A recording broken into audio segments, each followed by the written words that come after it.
Dalam kasus suap yang menyeret Ketua Pengadilan Negeri Jakarta Selatan Muhammad Arif Nurianta, Kejaksaan Agung menyita sejumlah barang bukti.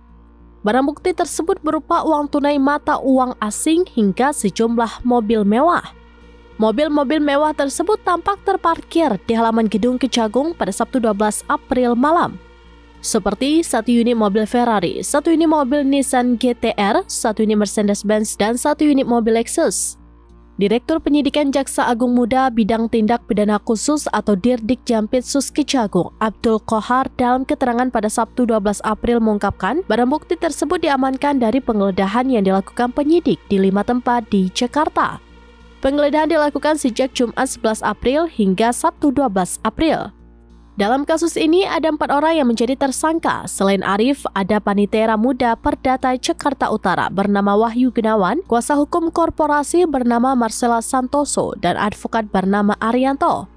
Sebagai informasi, Arif terseret kasus suap dan gratifikasi berkaitan dengan vonis on-select atau putusan lepas pada kasus korupsi ekspor crude palm oil atau CPO atau bahan baku minyak goreng.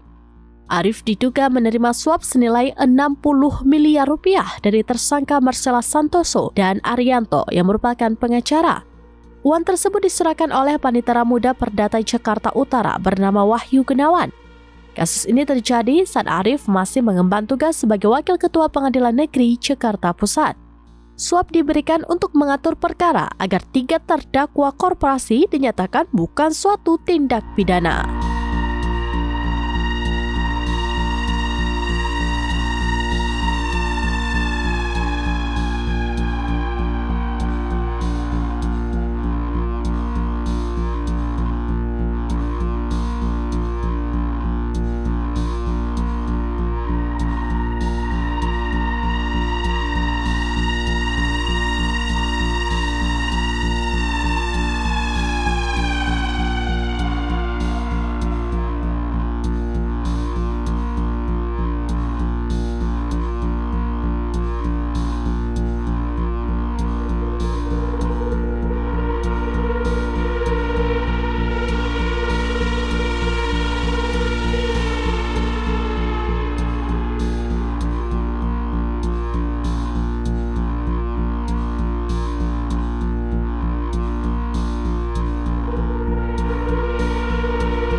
Download Tribun X sekarang, menghadirkan lokal menjadi Indonesia.